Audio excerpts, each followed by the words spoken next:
நான் கோபி. 17 வருஷமா MTC bus டிரைவரா தாம்பரம் டெப்போல வேலை செய்றேன். தினமும் காலையில 3 மணிக்கு சூடா ஒரு ஃபில்டர் காஃபியை சாப்பிட்டு என்னோட முதல் ட்ரிப்பை நான் ஆரம்பிப்பேன்.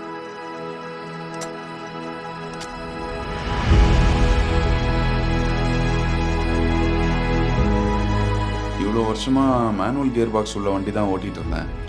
ஆனால் இப்போ கொஞ்ச நாளாக தான் எம்டிசி புதுசாக விட்டுருக்கிற லோ ஃப்ளோர் ஆட்டோமேட்டிக் டிரான்ஸ்மிஷன் வண்டியை ஓட்ட ஆரம்பிச்சிருக்கேன். இந்த பஸ்ஸில் நீலிங் ஃபீச்சர் கொடுத்துருக்குறாங்க. வீல் சேரில் போகிறவங்க, வயசானவங்க உள்ளே ஏறுறதுக்கு பஸ்ஸு தானாகவே சாஞ்சு கொடுக்கும். இவங்க இப்போது யாரோட உதவியுமே இல்லாமல் இவங்கெல்லாம் சிட்டி ஃபுல்லாக சேஃபாக ட்ராவல் பண்ணலாம்.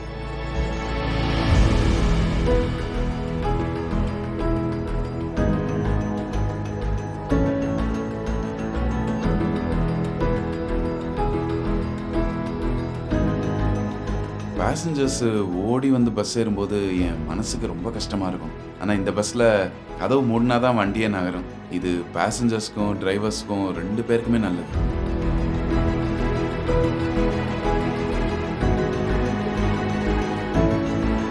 சென்னை சிட்டியில் ரஷ் ஹவரில் வண்டி ஓட்டுறது அவ்வளோ ஈஸி இல்லை. கிளச்சை பிடிச்சி அடிக்கடி கியர் மாற்றி டிராஃபிக்கில் ஓட்டும்போது கை கால்லாம் வலிக்கும். ஆனால் இப்போது ஆட்டோமேட்டிக் டிரான்ஸ்மிஷன் இருக்கிறதால கிளச்சு கியருக்கு வேலையே இல்லை. ரஷ் ஹவரில் கூட நல்லா கம்ஃபர்டபுளாக வண்டி ஓட்ட முடியும்.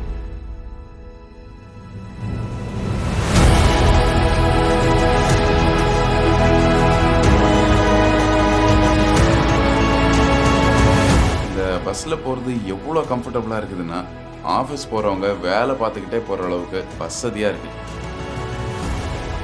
இந்த புது பஸ்ஸெல்லாம் யாருமே நினச்சி பார்க்க முடியாத அளவுக்கு ஒரு பெரிய மாற்றத்தை கொண்டு வந்திருக்கு.